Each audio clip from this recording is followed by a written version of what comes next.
वैष्णव नवनीत प्रिया जी गोपाल जी की सेवा करता था, लेकिन उसके घर में इतनी दैन्यता थी कि एक बार का भोजन ही 3 बार में पाया जाता था, दोबारा बनाने की सामग्री नहीं इकट्ठी हो पाती थी। अब उसका कोई एक मित्र आया, वो पैसे वाला, उसने आकर के उससे कहा और भाई सब ठीक? बोले हाँ सब ठीक। बोले तुम्हारा दिन सुधर गए कि नहीं? बोले अब वैसे ही है भैया, क्या करें, एक समय अब रोटी बनती है, उसी से शाम तक का गुजारा होता है। बोले अच्छा तुम पूजा वूजा करते हो क्या? बोले हाँ। बोले किसकी करते हो? बोले गोपाल जी, नवनीत प्रिया जी, लड्डू गोपाल, इनकी पूजा करता हूँ। हंसने लगा मित्र, इनकी सेवा करते हो? अरे ये भी बेचारे जब इनको पूतना मारने आई ना, स्तनों में विष लगा के, तो ये भी नेत्र बंद करके शंकर जी से मदद मांग रहे थे कि पूतना के स्तन के विष को तुम पी जाओ। अरे जो अपनी रक्षा स्वयं नहीं कर पाते, तुम्हारी रक्षा क्या करेंगे? इनसे बड़े शंकर जी हैं, शंकर जी को ले आओ, तुम उनकी सेवा शुरू कर दो। अब बेचारा मरता क्या नहीं करता, सब कर लेते हैं। शंकर जी ले आया दूसरे दिन, और नवनीत प्रिया जी लड्डू गोपाल जी को दूर एक जगह टेबल पे बिठा दिया। बोले तुम्हारी सेवा अब हो गई, तुमने तो कुछ किया नहीं, अब इनकी करेंगे हम। अब शंकर जी की पूजा उसने शुरू कर दी।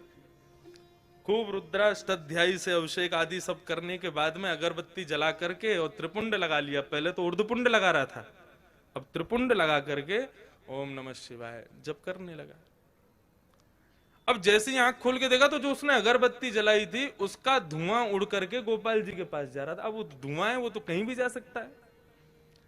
अब जैसे ही गोपाल जी के चारों तरफ उसने धुआं देखा तो ठाकुर जी के पास जाके क्या बोलता है, इतने वर्षों से सेवा कर रहा था, तब तो मेरी नहीं सुनी, आज दूसरे किसी को ले आया तो चिढ़ के मारे उसकी अगरबत्ती भी खुद ही सूंघ रहे हो। ठाकुर जी को बोला तुमको यहाँ बैठने ही नहीं दूंगा, अलमारी में बंद करूंगा। जैसे ही ठाकुर जी को इस भाव से उठाया, ठाकुर जी प्रकट हो गए वहां पर, चरणों में गिर पड़ा। बोले महाराज आपने आज तक मुझे दर्शन नहीं दिए, शंकर जी के आती दर्शन कैसे हो गए? बोले देख ये भेद बुद्धि मत रख, मुझ में शंकर जी में कोई भेद नहीं है, और शंकर जी आए इसलिए दर्शन दिए ऐसा भी नहीं है।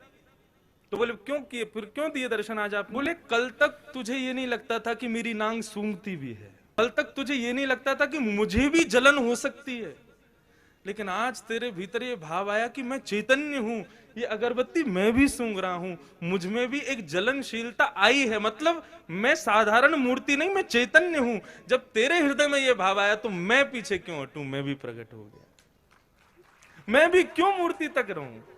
जब तू ही मुझे इतना ऊपर पहुंचा चुका है तो मैं भी प्रकट हो गया।